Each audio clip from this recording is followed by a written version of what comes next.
What my Senator of Kisii, the Honorable Senator Unyonga, that we have gone through challenges in Kisii, Mr. Speaker, and prompting my being presented here for impeachment.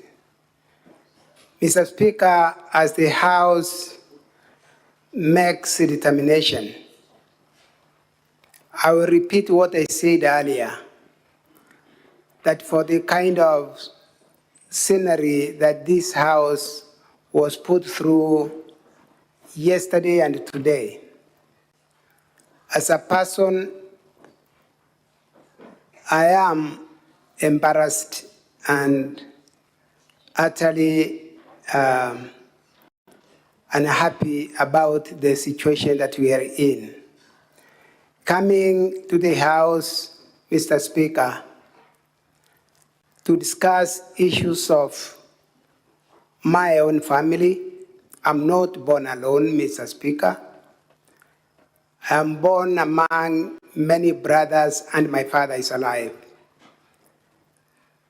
The scenario you were taken through yesterday by my second follower brother is simply a reflection of what is transpiring in the family, and it all emanates from the politics we are all in. That after the elections of last year but one, the end of the elections did not end in the family. We had to be split into two groups, one that supported my candidature and the other that did not.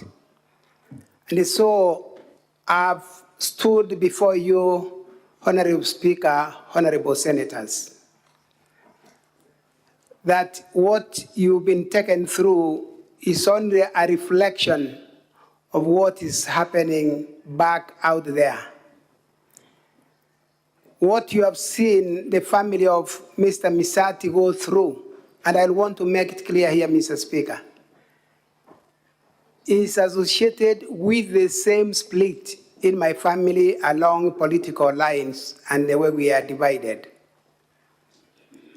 And so that did not come out here in our evidence, but it is the scenario, and I want to make it clear as you move to the next level. I've said it's an embarrassment as a member of parliament in the 10th parliament also, that I'm here this particular time on a matter that I'll still call a fabrication to settle political scores of the past. Mr. Speaker, I have been here as a member of this parliament and currently as the governor of Kisii. Mr. Speaker, I am known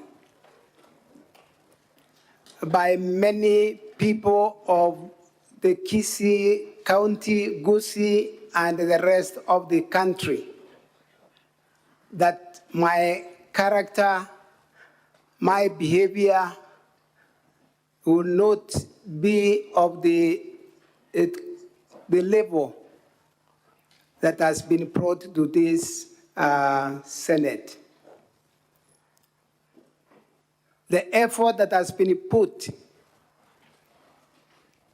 within very few days, Mr. Speaker, that this impeachment comes to this level. There has been a back and forth effort that has also looped in the senator of Kisii, the religious organizations and the bishops, pastors. And Mr. Speaker, this did not see the light of the day. I want to say honorable senators, Mr. Speaker, that as I wind up, I've heard your comments, honorable senators, and I'll do my effort to talk to the families that are affected, despite the fact or the outcome of the decision of this House. Talk to them and see what becomes of it. Mr. Speaker, I do not want to go beyond there. I want to thank you for granting us a chance to present our case before you. And where those of us, including myself as the accused, have fallen below the expectation of this country, I want to say to this House, the Senate, I tender my apologies for this scenario that we have gone through in this House, Mr. Speaker. Mr. Speaker, as I close, as a Christian, I also pray to my God, where I've wronged anyone and all those that have wronged in the line of duty. Mr. Speaker, I'll tender my regrets and prayers to my God to see me come out of this kind of picture. As I get old, my effort was that as I go to the Kisii County government,